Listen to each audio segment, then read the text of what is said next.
Bonjour à toutes et à tous. Bienvenue sur Zeus et compagnie pour partir à la découverte de la mythologie gréco-romaine. Après avoir découvert Athéna, divinité de la stratégie militaire et de l'ordre, je vous propose de partir à la découverte de la divinité qui incarne la guerre dans toute sa violence. Arès, de son nom grec, ou Mars. Zeus et compagnie, un podcast RCF présenté par Lauriane Hungbio.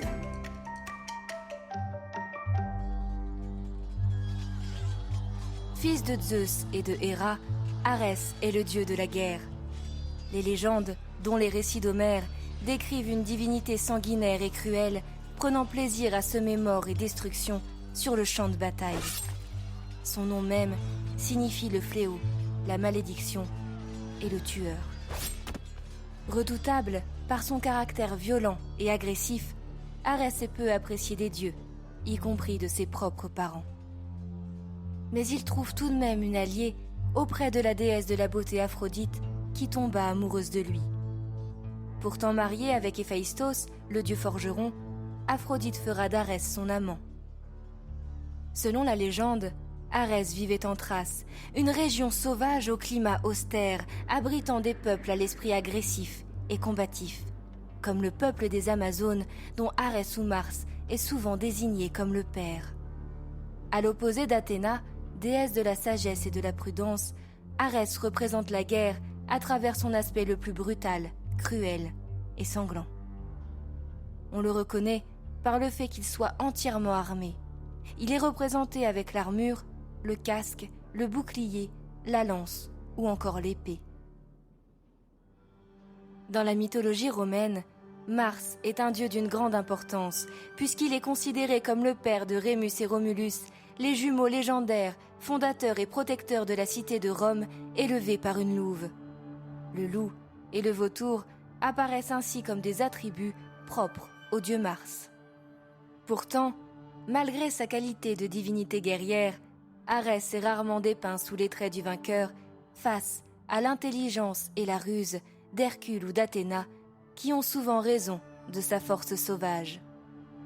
L'un des épisodes les plus connus concernant la divinité de la guerre est sa liaison avec Aphrodite, plus particulièrement la manière dont leur tromperie a été découverte. Laissez-moi vous raconter cette histoire. Zeus et compagnie, RCF. Arès et Aphrodite attendaient le départ du dieu forgeron Héphaïstos, époux de la déesse, pour pouvoir se retrouver. Mais, un jour, le dieu du feu fut averti de la tromperie de son épouse par Apollon qui avait tout vu et décida de se venger.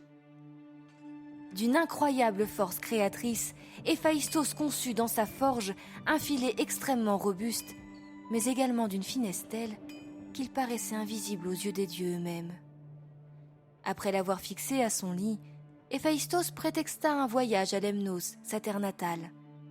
Aussitôt parti, Arès profita de l'absence du dieu pour venir coucher avec son amante Aphrodite. Et c'est ainsi que le piège se referma sur eux. Ils furent soudainement immobilisés dans le filet mis en place par le dieu du feu. Héphaïstos sortit de sa cachette et acheva sa vengeance en appelant tous les dieux à témoins, qui devant la scène éclatèrent de rire. Le couple finira. Dans son tableau, Mars et Vénus surpris par Vulcain en 1601, Joachim Wedweel représente les deux amants dans la chambre nuptiale. Vulcain, de dos, tient dans ses mains le filet, tandis que de nombreux dieux assistent à la scène. On y reconnaît le dieu ailé Hermès tenant son caducée, la déesse Athéna armée de son casque et sa lance, se tenant derrière Zeus armé de ses éclairs. La déesse Artémis, reconnaissable à son croissant de lune sur la tête, et Saturne, brandissant une faucille, complète l'assemblée. La prochaine fois, dans Zeus et compagnie, nous partirons à la découverte du puissant dieu de la mer, frère de Zeus, le célèbre Poséidon. Vous venez d'écouter Zeus et compagnie, un podcast original produit par RCF. Pour découvrir d'autres figures marquantes de la mythologie grecque, rendez-vous sur notre site rcf.fr ou sur votre plateforme de podcast préférée.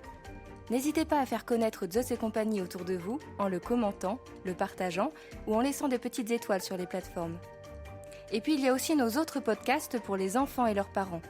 Quand je serai grand, les histoires fabuleuses des grands explorateurs ou La Fontaine, le podcast qui reprend les grands textes du fabuliste. Des podcasts à découvrir partout, tout le temps. Bonne écoute et à très bientôt pour de nouvelles aventures mythologiques.